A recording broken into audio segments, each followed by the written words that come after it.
The poisoning of the people of Flint by their own water is a direct result of business-minded austerity politics, which cut public services relentlessly just to save a few bucks.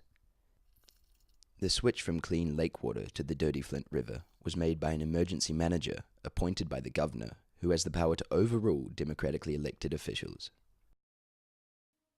Using the dirty river saved the authorities a few million a year, and the decision went all the way to the governor's office. The Michigan governor, Rick Snyder, is an ex-venture capitalist who in 2012 reduced public spending by $1.8 billion while giving corporations $1.7 billion in tax cuts.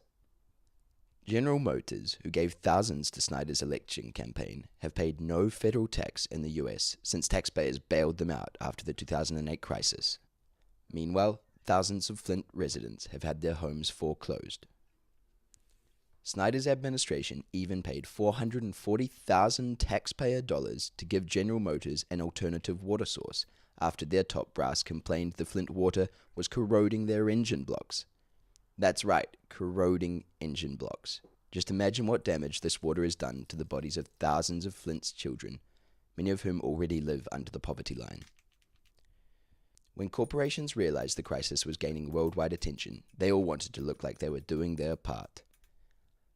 Nestle, the biggest private owner of water sources in Michigan, donated hundreds of thousands of bottles of water.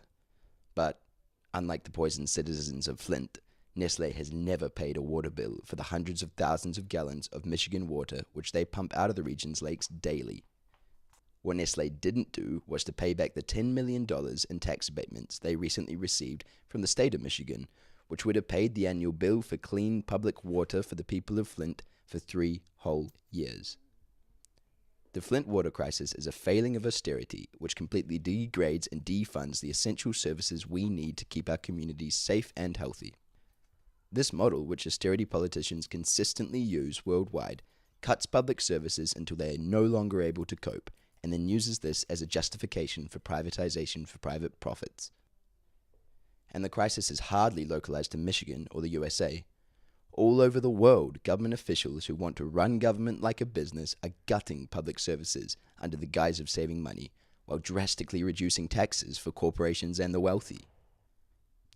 Cutting services or privatizing public utilities might seem like a quick way to save $1 or make a buck for Snyder and his corporate friends. But who pays the ultimate cost?